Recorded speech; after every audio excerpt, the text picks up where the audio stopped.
George Russell should have left Melbourne as the face of Formula One's new era. Pole position, race win, Mercedes on top, and the kind of result that should have launched the season with pure momentum.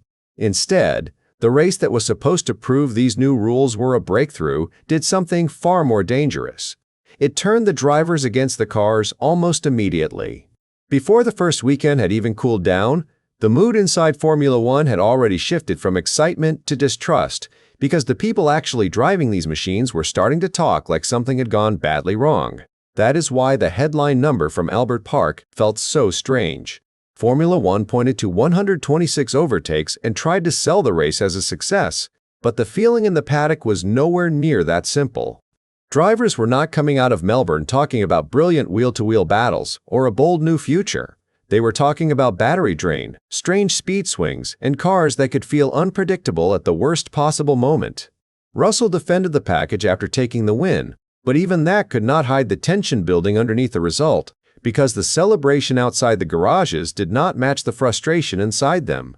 And that is where the story stops being about one race and starts becoming something much bigger. Max Verstappen, Lewis Hamilton, Lando Norris, Fernando Alonso, Charles Leclerc, Carlos Sainz, and others were not reacting like drivers upset over a rough weekend. They were reacting like men who suddenly realized the sport they know might be changing into something they do not fully trust. The real story was never about the lap time. It was about why Formula One got its big headline, yet still walked away from Melbourne with the grid sounding this uneasy. And that number everyone saw first is exactly where the real argument begins. Formula One thought Melbourne had given it the perfect headline. 126 overtakes in a single dry race sounded like proof that the new era had arrived with more action, more drama, and more wheel-to-wheel racing than ever before. On the surface, it looked like everything the rulemakers had promised. Fans saw cars passing everywhere, timing screens changing constantly, and a race that never seemed to settle. But here is where the mood started to turn. The bigger that number became, the more people inside the sport began asking whether those passes were actually telling the truth about what had just happened. Because a high overtake count only matters if the moves feel real. That was the problem Melbourne exposed. Too many position changes looked less like a driver forcing the issue under braking, and more like one car suddenly losing speed at exactly the wrong moment. A pass is supposed to tell you who attacked later, defended better, or managed the tires with more control. This time, a lot of moves felt detached from that kind of skill. The race looked fast, busy, and dramatic, yet the actual shape of the overtaking started to leave a very different impression on the people who know this sport best. That is why this argument blew up so quickly after the flag. The problem was never just the number itself. It was what that number was hiding. Formula One saw a stat it could celebrate, while many drivers saw evidence that the racing had started to drift away from what they believe Formula One should reward. The same headline that made the weekend look like a success also opened the door to the biggest question of all, because once the paddock stopped looking at how many overtakes happened, it started asking what was really. The deeper problem sat inside the car itself. These 2026 machines did not arrive with one small weakness that teams could tune around over a few sessions. They arrived with a completely different rhythm, and that rhythm is what many drivers rejected almost at once. The old flow of pushing harder, braking later, and carrying speed with confidence has been broken up by a new demand that never fully leaves the lap.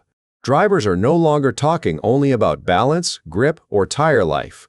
They are talking about how often they are forced to think about saving energy in moments where Formula One cars are supposed to feel most alive.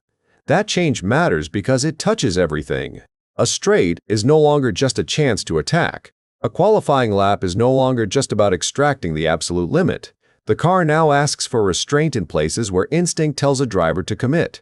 That is why the reaction became so sharp, so fast. Lewis Hamilton pointed to the sheer amount of lift and coast now built into the experience, and that one detail cut straight through the noise because it explained the frustration in the clearest possible way. The issue was not that the cars were hard. Formula One cars should be hard. The issue was that they were asking for a kind of driving many of them do not believe belongs at the center of this sport. And once that feeling spread through the grid, the whole story became more serious. This was no longer just a complaint about adapting to fresh regulations. It became a warning that the design of the cars might be shaping the racing in ways the sport had not fully faced before the season began. The frustration was no longer living only in private briefings or careful interviews.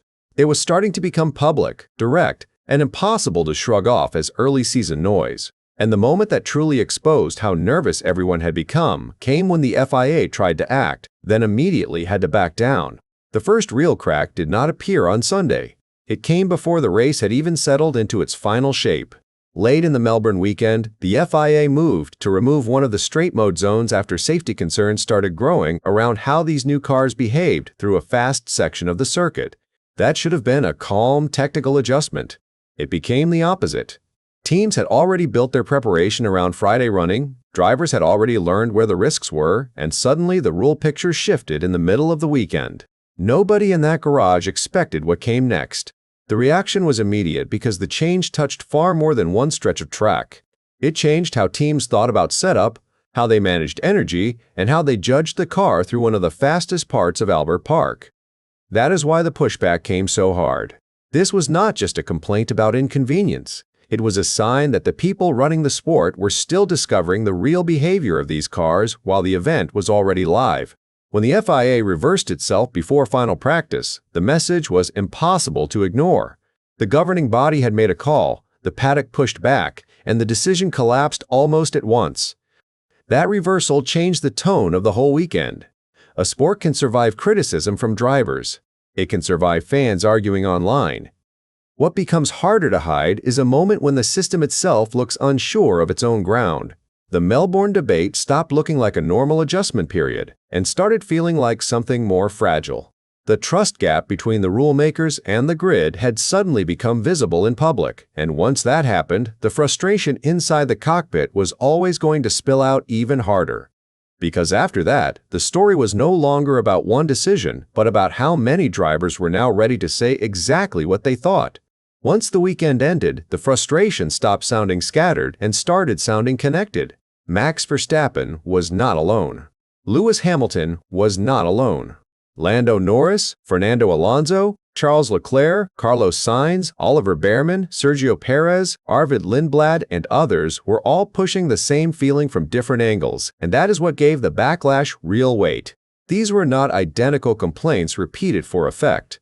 They were separate voices arriving at the same conclusion, that the new cars were asking for too much control, too much compromise, and too little of the instinctive attack that defines top-level Formula One driving. That is what made the post-race mood so important. Veteran champions were questioning the feel of the car. Younger drivers were talking about how unnatural the management had become, and even drivers who found ways to survive the weekend still sounded uneasy about where this direction could lead. Charles Leclerc gave the reaction a different kind of force because he was not speaking from the back after a miserable race. He was speaking as a frontrunner still trying to make sense of what the racing had become. When comments like that start coming from all corners of the grid, the issue stops looking like personal frustration and starts looking like a genuine line of resistance forming inside the sport. And that is where this story gets complicated. The complaints were getting louder, more public, and harder to dismiss, yet the one driver who had the cleanest result of the weekend was not standing in exactly the same place as the rest. George Russell had won the race, defended the package more than most, and still sat close to the center of the driver power structure. That left Formula One heading toward an even more delicate phase, because once the grid begins to move together, the next battle is no longer just about what drivers feel in the cockpit, but about who inside the sport is willing to listen. That was the moment the pressure moved upward. The debate was no longer trapped inside driver quotes, team radio clips, or frustrated paddock reactions. It landed right on the desks of the people who built this era and sold it as the future. Stefano Domenicali could not treat the noise as a passing storm anymore because the problem was now too public and too broad. The sport had opened a new chapter with fresh manufacturers, fresh technology, and huge commercial confidence. But now the same rules that were supposed to prove Formula One was evolving were being questioned by the very drivers meant to carry that vision onto the track. The hard part for Formula One's leadership was that they were not only defending a race weekend, they were defending the entire logic behind the 2026 shift.